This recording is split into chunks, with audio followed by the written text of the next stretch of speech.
Hello everyone, welcome to the YouTube channel of Commerce point.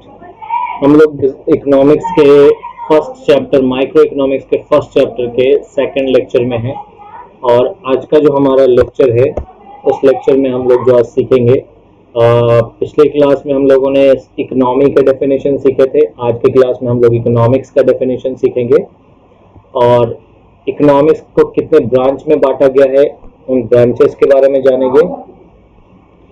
Branches of economics, definition of economics, scarcity और abundance, ये दो term, इसका क्या meaning है इसके बारे में जानेंगे। और इकोनॉमिक प्रॉब्लम क्या है और इसके कारण क्या है, इनके बारे में। ये चार टॉपिक है हमारा आज का। आइए स्टार्ट करते हैं विदाउट वेस्टिंग टाइम। सबसे पहले बात करें इकोनॉमिक्स। इकोनॉमिक्स एक सब्जेक्ट है, एक सब्जेक्ट मैटर है जिसमें फोकस एरिया क्या है, जिसका फोकस एरिया है rational management of scarce resources. यानी ये जो सब्जेक्ट है ये लॉजिकल यानी प्रॉपर मैनेजमेंट का बात करता है। किस चीज का प्रॉपर मैनेजमेंट? स्कार्स रिसोर्सेज, वो रिसोर्सेज जो स्कार्स है, कम है।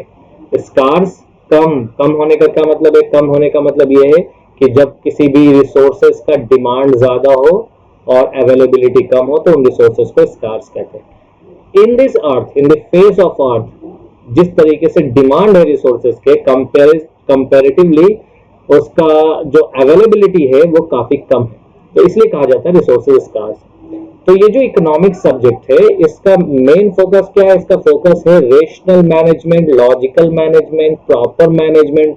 किस चीज का? स्कार्स रिसोर्सेज का। किस तरीके से स्कार्स रिसोर्सेज को मैनेज करना है? स्कार्स रिसोर्सेज को इस तरीके से मैनेज करना है इन अ मैनर सच दैट, इस तरीके से मैनेज किया जाए ताकि our economic gains are maximised. क्या मैक्सिमम होना चाहिए? हमारा इकोनॉमिक गेन्स। अगर इंडिविजुअल लेवल पे है तो इंडिविजुअल लेवल पे मैक्सिमम होना चाहिए। माइक्रो लेवल यानी इंडिविजुअल लेवल, स्मॉल लेवल कहते हैं। और अगर मैक्रो लेवल यानी ओवरऑल लेवल पे है, लार्ज लेवल पे, तो उनका गेन मैक्सिमम होना चाहिए। यानी स्कार्स रिसोर्सेज के रेशनल मैनेजमेंट के बारे में ये सब्जेक्ट फोकस करता है। इस सब्जेक्ट में ये बताया जाता है कि इकोनॉमिक गेन्स को कैसे मैक्सिमम किया जा सकता है, इंडिविजुअल लेवल पर भी, साथ ही साथ ओवरऑल लेवल पर भी। वो इस सब्जेक्ट का सब्जेक्ट मैटर है जो हम इकोनॉमिक्स में स्टडी करते हैं। Basically it is a subject which focuses on the rational management of scarce resources. अब बात करेंगे ब्रांचेस ऑफ इकोनॉमिक्स के बारे में। इकोनॉमिक्स के कितने ब्रांच है? देखिए, इन द इनिशियल टाइम, शुरुआत में जो इकोनॉमिक्स के ब्रांचेस का जहां तक सवाल है तो इकोनॉमिक्स के ब्रांच नहीं थे, क्योंकि उस समय उस तरीके का कोई कॉन्सेप्ट नहीं था। माइक्रो मैक्रो व्हाटएवर, यानी आप ये समझ सकते हैं कि जो इंडिविजुअल लेवल पे तर्क देखा जाता था उसी को कलेक्टिव लेवल मान लिया जाता था, लेकिन ऐसा नहीं।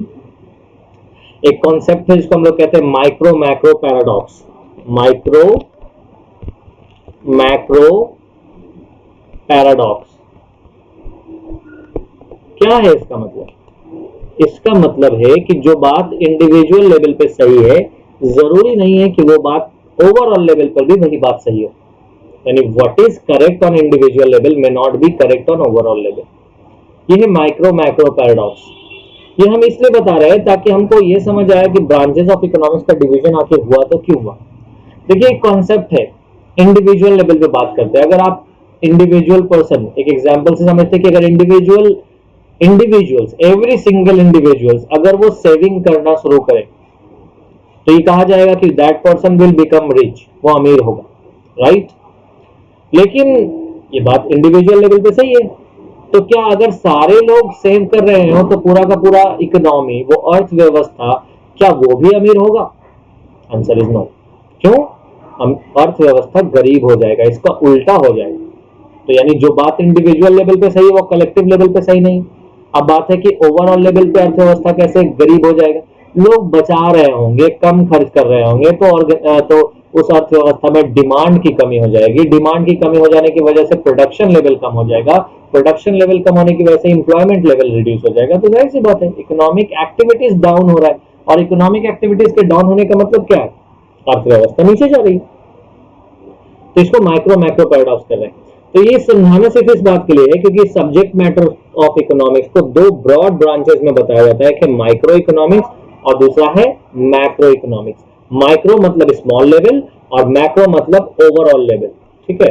तो माइक्रो इकोनॉमिक्स और मैक्रो इकोनॉमिक्स दो ब्रांच सेपरेट कर दिया गया, individual level and overall level. ये जो माइक्रो मैक्रो टर्म है इकोनॉमिक्स का, इसको सबसे पहले प्रोफेसर फ्रिश ऑफ नॉर्वे है 1993 में, इन्होंने इसका इस्तेमाल किया था। माइक्रो एंड मैक्रो, माइक्रो और मैक्रो वर्ड जो है वो ग्रीक वर्ड है जिसका मतलब होता है small and large respectively. Micro का मतलब होता है स्मॉल और मैक्रो का मतलब होता है लार्ज। ये दोनों वर्ड प्रोनाउंस करने में काफी सिमिलर लगता है, लेकिन इसके प्रोनाउंसिएशन में थोड़ा सा डिफरेंस है। माइक्रो मैक्रो, माइक्रो यानी स्मॉल, मैक्रो यानी लार्ज। तो प्रोफेसर नॉर्वे ने 1993 में इन दोनों टर्म को इस्तेमाल किया और माइक्रो इकोनॉमिक्स जो कि पहले सिर्फ एक सिंगल ब्रांच हुआ करता था, ये दो ब्रांच में स्टडी किया जाने लगा। आइए माइक्रो इकोनॉमिक्स समझते हैं। It is the study of economic unit of individual economic unit, यानी जब हम इकोनॉमिक यूनिट को इंडिविजुअल लेवल पे स्टडी करेंगे तो इसको हम माइक्रो इकोनॉमिक्स कहेंगे। यानी कहने का मतलब जैसे सपोज दैट इंडियन इकोनॉमी का अगर हम स्टडी कर रहे हैं तो इंडियन इकोनॉमी हम मानेंगे क्या, ओवरऑल लेवल, राइट। अब इंडियन इकोनॉमी के अंदर जाकर के अगर हम एग्रीकल्चर सेक्टर स्टडी करें, इंडस्ट्रियल सेक्टर स्टडी करें, इंडस्ट्रीज में भी और अंदर जाकर के पर्टिकुलर एक खास कंपनी के एक्टिविटीज को अगर हम स्टडी करें तो ये कैसे स्टडी कहलाएगा माइक्रो स्टडी, माइक्रो इकोनॉमिक्स में। एग्रीगेशन का बात करें तो यहां पर भी एग्रीगेशन होता है, लेकिन ये एग्रीगेशन लिमिटेड होता है। अब सवाल है एग्रीगेशन का मतलब क्या है। एग्रीगेशन का मतलब है सम टोटल, यानी ओवरऑल, यानी ऐड करना। अब यहाँ पे लिमिटेड डिग्री ऑफ एग्रीगेशन क्या मतलब है, लिमिटेड डिग्री ऑफ एग्रीगेशन, तो ये बात यहाँ पे समझना चाहिए। जैसे हम अगर बात करें एग्रीकल्चर, अगर हम इंडियन इकोनॉमी को स्टडी कर रहे हैं तो उसके अंदर जाकर के हम क्या स्टडी करेंगे, एग्रीकल्चर सेक्टर को स्टडी करेंगे, राइट। अब एग्रीकल्चर सेक्टर में बहुत सारे एग्रीकल्चर एक्टिविटीज हो रहे हैं, तो सारे एग्रीकल्चर एक्टिविटीज को जब हम सम अप करेंगे तब हमको एग्रीकल्चर सेक्टर्स का पता चल पाएगा ना। तो यहां पर भी हम जोड़ रहे हैं ना, एड अप तो कर रहे हैं विद इन दैट, तो इसको हम कहेंगे लिमिटेड डिग्री ऑफ एग्रीगेशन। यहाँ पर जो सेंट्रल प्रॉब्लम्स माइक्रो इकोनॉमिक्स में है वो एलोकेशन ऑफ रिसोर्सेज से रिलेटेड है, यानी रिसोर्स को कैसे एलोकेट किया जाए, और उससे रिलेटेड पॉलिसीज और प्रिंसिपल से रिलेटेड है। यानी रिसोर्स एलोकेशन का प्रॉब्लम इसमें स्टडी करना है और उसी रिसोर्स एलोकेशन के प्रिंसिपल्स और पॉलिसीज को स्टडी करना है। ये सेंट्रल प्रॉब्लम्स होता है माइक्रो इकोनॉमिक्स का। इंस्ट्रूमेंट ऑफ स्टडी अगर हम बात करें, यानी किस आधार पे माइक्रो इकोनॉमिक स्टडी होता है, यहाँ पर जो स्टडी होता है वो डिमांड और सप्लाई के आधार पर होता है। अब जो भी इकोनॉमिक प्रॉब्लम है वो कैसे सॉल्व करेंगे, price is the mechanism, price mechanism के थ्रू जो है इकोनॉमिक प्रॉब्लम को सॉल्व किया जाता है under micro economics. Method of study, यहाँ पर जो स्टडी मेथड है माइक्रो इकोनॉमिक्स में, इसको पार्शियल इक्विलिब्रियम एनालिसिस कहा जाता है। पार्शियल इक्विलिब्रियम एनालिसिस इसलिए कहा जाता है क्योंकि मेजॉरिटी जब हम किसी एक पर्टिकुलर चीज को स्टडी कर रहे होते हैं तो उसमें एक बात को स्टडी करते हैं तो बाकी चीजों को समान मान लिया जाता है, बाकी चीजों को कांस्टेंट मान लिया जाता है। तो इस तरह के स्टडी को कहा जाता है पार्शियल इक्विलिब्रियम स्टडी, क्योंकि मैक्सिमम चीजों को क्या मान लिया गया, समान, स्थिर, और फिर एक चीज को स्टडी किया जाएगा। जैसे for example law of demand एक लॉ है जिसमें डिमांड के रिगार्डिंग एक लॉ दिया गया। तो लॉ ऑफ डिमांड बताता है कि प्राइस के अकॉर्डिंग डिमांड बढ़ेगा कब और घटेगा कब। तो वहां पर बाकी चीजें यानी डिमांड को प्रभावित करने वाली बाकी चीजों को क्या मान लिया जाता है, कांस्टेंट मान लिया जाता है। तो पार्शियल इक्विलिब्रियम एनालिसिस का अंडर है method of study. Alternative name अगर हम बात करें माइक्रो इकोनॉमिक्स का तो प्राइस थ्योरी के नाम से ही जाना जाता है, इसका दूसरा नाम प्राइस थ्योरी भी होता है। Macro economics the second branch is, meaning जहां तक बात करें तो यहाँ पर इकोनॉमी यानी अर्थव्यवस्था को as a whole, as a single unit मान के स्टडी करते हैं। दूसरा एग्रीगेशन, यहाँ पे ज्यादा एग्रीगेशन होगा, क्योंकि अगर हम एक अर्थव्यवस्था के ओवरऑल इकोनॉमिक एक्टिविटीज का बात करेंगे तो एग्रीकल्चर स्टडीज करना पड़ेगा, इंडस्ट्रियल सेक्टर्स को लेना पड़ेगा, सर्विस सेक्टर को लेना पड़ेगा, और इन सब के अंदर भी स्मॉल यूनिट्स सबको टोटल करने के बाद तब हमको रिजल्ट मिलेगा। तो aggregation compare to micro economics, इसमें ज्यादा चीजों को जोड़ना पड़ता है, ज्यादा चीजों को एड अप करना पड़ेगा। सेंट्रल प्रॉब्लम जो यहाँ पर है, यहाँ का मेजर प्रॉब्लम है वो है level of income and employment को जानना है। यानी जो भी प्रॉब्लम यहाँ पर होता है वो मेजर होता है दो ही, इकोनॉमिक इनकम का लेवल क्या है और एम्प्लॉयमेंट का क्या लेवल है। और जो भी पॉलिसीज और प्रिंसिपल होते हैं मैक्रो इकोनॉमिक्स में स्टडी करना, वो बेसिकली मेनली इन दोनों से ही कनेक्टेड होते हैं, लेवल ऑफ इनकम या लेवल ऑफ एम्प्लॉयमेंट। इंस्ट्रूमेंट, यहाँ पर जो इंस्ट्रूमेंट ऑफ स्टडी है एग्रीगेट डिमांड और एग्रीगेट सप्लाई के आधार पर स्टडी किया जाता है। देखिए थोड़ा सा फर्क है, वहां पर सिंपली डिमांड और सप्लाई के आधार पर स्टडी किया जाता है, यहाँ पर overall demand and overall supply के बेसिस पर स्टडी किया जाता है। इंस्ट्रूमेंट्स है माइक्रो इकोनॉमिक्स का। डिटर्मिनेंट का बात करें तो वहां पर प्राइस, माइक्रो इकोनॉमिक्स में जहां price is the determinant to solve the problem, वही मैक्रो इकोनॉमिक्स में income is considered as the element to solve the problem.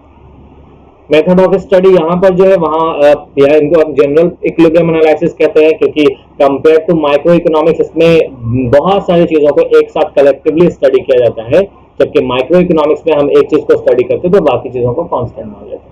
तो मेथड ऑफ स्टडी, इसलिए इसको यहाँ पर मैक्रो इकोनॉमिक्स में क्योंकि बहुत सारी चीजों को एक साथ स्टडी किया जाए इसलिए जनरल इकोनॉमिक इक्विलिब्रियम एनालिसिस भी इसको कहा जाता है। इसका अल्टरनेटिव नाम भी है, अल्टरनेटिव नाम है theory of income and employment, theory of income and employment. अब बात करेंगे हम लोग इसके आगे नेक्स्ट टॉपिक की तरफ, और वो होगा हमारा स्कार्सिटी के बारे में। स्कार्सिटी क्या है? स्कार्सिटी जिसको अगर डिफाइन किया जाए तो बहुत ही सिंपल है। अगर किसी रिसोर्सेज का डिमांड ज्यादा हो और उस रिसोर्सेज का सप्लाई कम हो तो इसको कहा जाता है scarcity. Scarcity refers to a situation where demand of resources is greater than supply of resources। जहां पर डिमांड रिसोर्सेज का ज्यादा हो, किसके कंपैरिजन में? रिसोर्सेज की सप्लाई के कंपैरिजन में। तो हम क्या कहेंगे वहां पे? कहेंगे स्कार्सिटी है, उस रिसोर्स का scarcity. For example in the winter season में सनलाइट का डिमांड ज्यादा होता है लेकिन सनलाइट की सप्लाई कम होती है। तो इन द विंटर सीजन हम क्या कह सकते हैं एग्जांपल के तौर पे कि the sunlight is scarce, right. Abundance is just opposite to the scarcity. जहां पर स्कार्सिटी में डिमांड ऑफ रिसोर्सेज ज्यादा होता है, अबेंडेंस में सप्लाई ऑफ रिसोर्सेज ज्यादा होता है, डिमांड कम होता है। जैसे अगर हम उसी एग्जांपल को लें तो विंटर सीजन का हमने एग्जांपल दिया तो विंटर सीजन में सनलाइट का डिमांड ज्यादा होता है जबकि अवेलेबिलिटी कम होता है। वही चीज है जब हम आ जाते हैं समर सीजन में, तो समर सीजन में इसकी अवेलेबिलिटी यानी इसकी सप्लाई ज्यादा होती है और डिमांड कम, तो ये अबेंडेंस की कैटेगरी में है। इकोनॉमिक प्रॉब्लम की तरफ बढ़ते हैं। इकोनॉमिक प्रॉब्लम क्या है? इकोनॉमिक प्रॉब्लम को प्रॉब्लम ऑफ चॉइस भी कहा जाता है, यानी प्रॉब्लम जो चॉइस की वजह से अराइज हो। Economic problem is essentially a problem arising from the necessity of choice. जहां पर हमको चूज करना पड़ेगा वहां पर इकोनॉमिक प्रॉब्लम होगा, यानी economic problem is nothing but a problem of choice. हम कह सकते हैं इकोनॉमिक प्रॉब्लम बल्कि प्रॉब्लम ऑफ चॉइस को ही इकोनॉमिक प्रॉब्लम कहा जाता है।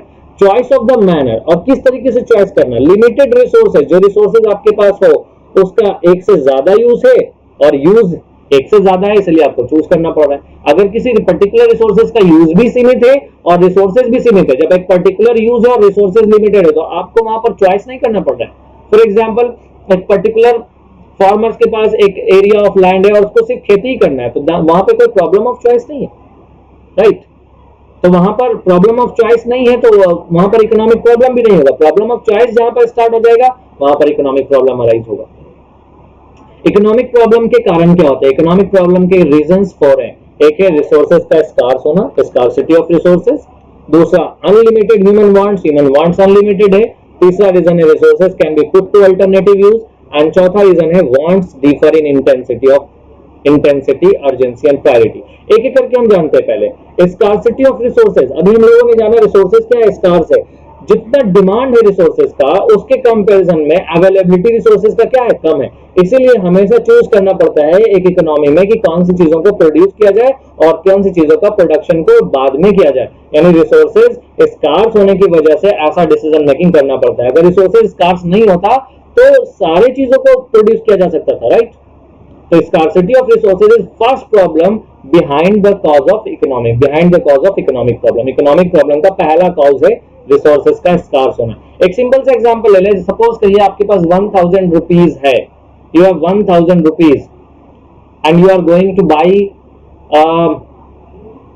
for example you are going to buy a bike and you are going to along with that you are going to buy a mobile, है ना। और आपके पास 1 लाख रुपए हो तो अब आपको चूज करना पड़ेगा ना कि कौन सा बाइक लें और कौन सा मोबाइल लें। सपोज करिए आपके पास पैसा ही पैसा होता, रिसोर्सेज स्कार्स ना हो एज एन इंडिविजुअल, यानी अनिल अंबानी और मुकेश अंबानी आपके फादर हो जाए, तो उस सिचुएशन में क्या होगा? रिसोर्सेज स्कार्स नहीं है आपके पास। आप ये सोचेंगे कि कौन सी बाइक लेना है, कौन सा मोबाइल लेना? Obviously not. क्यों? क्योंकि वहां पे रिसोर्सेज स्कार्स नहीं है। स्कार्सिटी ऑफ रिसोर्सेज जहां आ जाएगा ना वहां इकोनॉमिक प्रॉब्लम अराइज होगा। दूसरा है unlimited human wants. Human wants unlimited है, एक वांट सेटिस्फाई हुआ दूसरा वांट जनरेट हो जाए। किसी ने अगर अभी आईफोन 7 खरीदा है और अभी आईफोन 7 के बाद 8 लॉन्च होने वाला है, तो अब सोच रहा है वो कि अब नया लेंगे, दूसरा लेंगे, नेक्स्ट लेंगे। तो ह्यूमन वांट्स के साथ वैसा ही है। ह्यूमन वांट्स के बारे में रिलीजियस स्क्रिप्चर्स में भी कहा जाता है कि if the son of Adams is given one जिसको आप कह सकते हैं, एक सन ऑफ एडम्स को अगर एक पहाड़ भर के अगर सोना भी दे दिया जाए ना, तो he will want the other, यानी वो एक और पहाड़ चाहेगा। तो इससे ये बताया जा रहा है कि ह्यूमन वांट्स क्या है, अनलिमिटेड है, कोई लिमिट नहीं है। एक वांट पूरा होता है दूसरा वांट जनरेट हो जाता है। हमारे आपके साथ वैसे ही होता है, एक वांट जैसे ही हमने सेटिस्फाई करा नया वांट जनरेट हो जाता है। तीसरा, resources can be put to alternative use. Resources को एक से ज्यादा तरीके से इस्तेमाल किया जा सकता है, और ये बात एक कई सारे एग्जांपल से लेके समझ सकते हैं। जस्ट फॉर एग्जांपल के तौर पे इलेक्ट्रिसिटी एक रिसोर्स है, उसका एक से ज्यादा यूज है ना। आप टेलीविजन का भी इस्तेमाल चला सकते हैं, आप बल्ब, फैन, इन सब चीजों को भी ऑपरेट कर सकते हैं, अर्निंग भी कर सकते हैं, एक्सेट्रा एक्सेट्रा। चौथा, वांट्स डिफर इन इंटेंसिटी। सारे वांट्स जो है ना वो इंटेंसिटी में सेम नहीं होते हैं। कुछ वांट्स ज्यादा अर्जेंट रिक्वायरमेंट होते हैं, कुछ को हम पोस्टपोन कर सकते हैं। लाइक अभी कोविड-19 के सिचुएशन में अभी क्या है, अभी सबसे ज्यादा जरूरत का चीज क्या माना जा रहा है, पीपीई किट माना जा रहा है। सबसे ज्यादा रिसोर्सेज का जरूरत किन चीजों को माना जा रहा है, सबसे ज्यादा रिसोर्सेज माना जा रहा है जितने भी मेडिकल इक्विपमेंट्स है, B it ventilators and all, इनका डिमांड ज्यादा है, राइट। तो अभी इनके प्रोडक्शन में ज्यादा इंटेंस है, गवर्नमेंट से लेकर के हर कोई, इवन वर्ल्ड लेवल पे ये प्रिपरेशन चल रहा है। तो वांट्स चूंकि अभी किस चीजों का डिमांड, किस चीज का अर्जेंसी है, अभी अर्जेंसी है मेडिकल इक्विपमेंट्स का ड्यू टू द ऑनगोइंग कोविड-19 पैंडेमिक, है ना। तो इस वजह से कि वांट्स जो है अलग है, वांट्स अर्जेंसी में, प्रायोरिटी में डिफर करता है, और उसी के अकॉर्डिंग उसका फुलफिलमेंट भी होता है। ये 4 रीजन था इकोनॉमिक प्रॉब्लम के अराइज होने का। Here I am leaving you with one question. Scarcity and choice go hand in hand. यानी स्कार्सिटी जहां होगा वहां चॉइस अराइज होगा, जहां स्कार्सिटी होगा वहां प्रॉब्लम ऑफ चॉइस अराइज होगा, या जहां प्रॉब्लम ऑफ चॉइस अराइज हो रहा मतलब वहां स्कार्सिटी है। इस पॉइंट को एक्सप्लेन करना है आज के लिए।